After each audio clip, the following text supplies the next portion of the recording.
10 years is a long time to live two lives.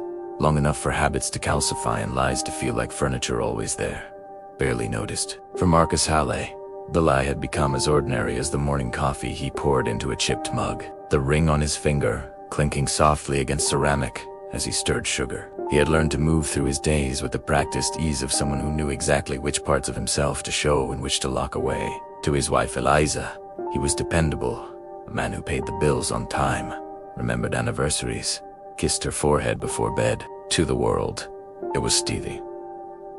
To himself, he was divided. The accident happened on a gray afternoon, the kind where the sky pressed low and everything felt unfinished. Marcus had been driving home early, an unusual gift of time that he intended to spend rehearsing excuses in his head. His phone buzzed at a red light, the screen lighting up with a name he had saved under a harmless initial. He didn't answer. He never answered when Eliza might see.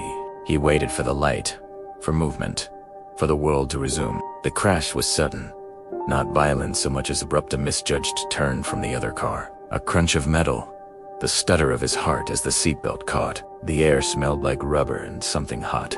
Marcus sat still, stunned, listening to the ticking engine, his thoughts skittering like loose coins. He reached instinctively for his phone to call Eliza, then stopped. His hands trembled.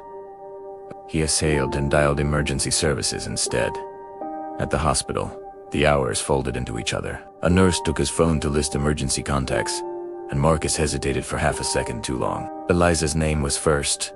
Of course, Etha always was. But when the nurse asked if there was anyone else, anyone who should know, his mouth opened before his mind caught up. "Just my wife," he said, and swallowed. Eliza arrived with her coat half-buttoned, hair escaping its clip.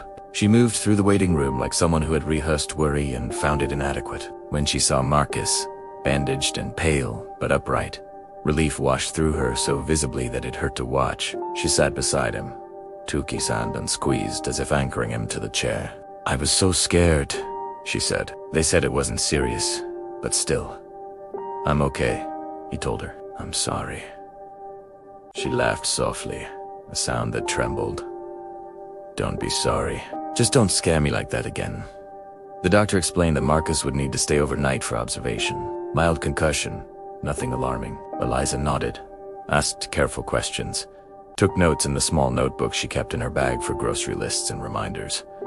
She was good at details. Marcus had always admired that about her. Later, when Elisa went to get coffee, Marcus's phone buzzed again. This time, the name on the screen was not an initial. It was the full name, spelled out in a way that left no room for misinterpretation. He had been careless. In the rush of the accident, the nurse had charged his phone and handed it back, and he had forgotten to switch modes, to mask the truth behind aliases in silence. The message was short. "Where are you? I heard about the accident." Marcus's chest tightened. He looked toward the door, half expecting Elisa to return at that exact moment, to see the screen glow with betrayal. He turned the phone face down and stared at the ceiling, counting tiles. He told himself he would deal with it later, that this was not the time. But lies have a way of finding their moment. Eliza returned, set the coffee down, and frowned. "Your phone keeps buzzing." "Work," Marcus said automatically. He hated how easy it was. She nodded, distracted, and began telling him about the traffic, about how the rain had made everything slow. Marcus listened, nodding in the right places, but his thoughts were elsewhere, tangled in what-ifs and almosts. He had spent 10 years maintaining the careful separation between his lives. He had convinced himself that he was protecting everyone Elisa from pain, himself from loss. He had told himself that love could be compartmentalized, that no one needed to know. That night, while Marcus slept fitfully, Elisa sat in the chair by his bed and watched the rise and fall of his chest. She had always been a light sleeper, alert to the small sounds of the house, the shifts in weather. When his phone buzzed again, she startled, then frowned. She told herself she shouldn't look. She told herself trust was built on not looking. She looked anyway. The screen lit up with a message to preview that did not belong to work, did not belong to anything she recognized. It was intimate in a way that made her stomach drop, a familiarity that spoke of years, not moments. Eliza felt the room tilt. She scrolled, her hands numb, and the world rearranged itself with each message, each date, each casual reference to a life she had not known existed. 10 years, the timestamp said, give or take. 10 years of stolen afternoons and rehearsed excuses. 10 years of a parallel narrative unfolding just beyond her line of sight.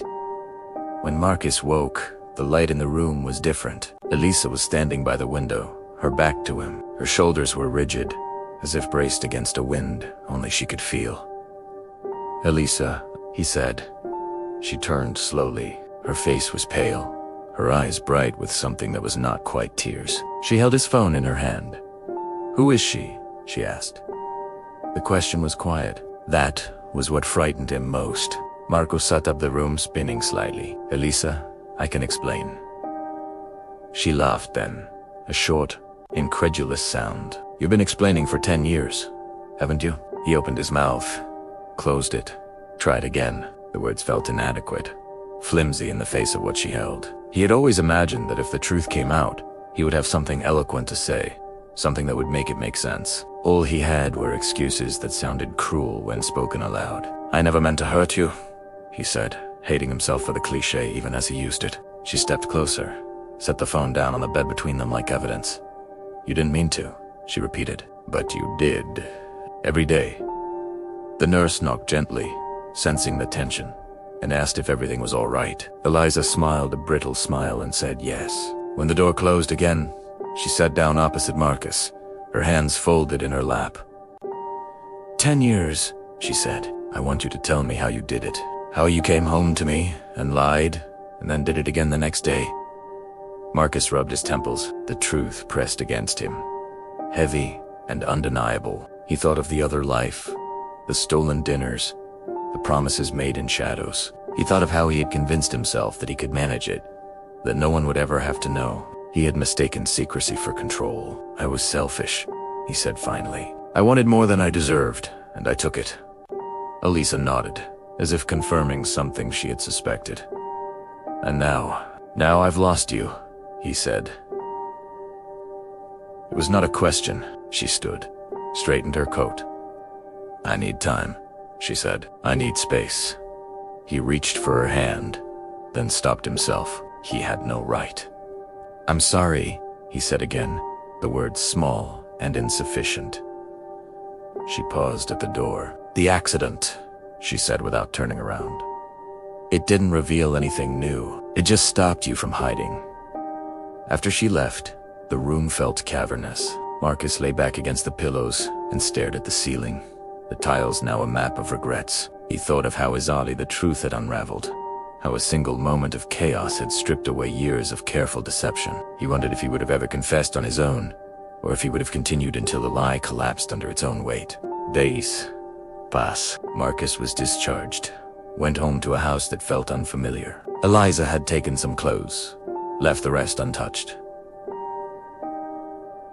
The spaces between furniture echoed. He moved through the rooms like a guest, careful not to disturb what remained. The other life demanded answers. He ended it with words that sounded final and felt hollow. He had built his world on avoidance, and now avoidance offered no refuge. Consequences arrived without ceremony. Weeks later, Eliza agreed to meet him in a quiet cafe. She looked thinner, older in a way that spoke of sleepless nights. Marcus tried not to stare. "I'm not here to decide anything," she said, stirring her tea. "I just wanted to say this to your face." He nodded, bracing himself. "You took away my right to choose," she continued. "If I had known, I could have decided what to do. Instead, you decided for me, every day." He swallowed. "I know. I don't know what happens next," she said, "but I know I won't pretend this didn't happen." Neither would he. The accident had broken more than metal. It had shattered the illusion that he could live without reckoning. As they sat in silence, Marcus understood something he had avoided for 10 years. That truth, delayed, does not become kinder. It only gathers weight.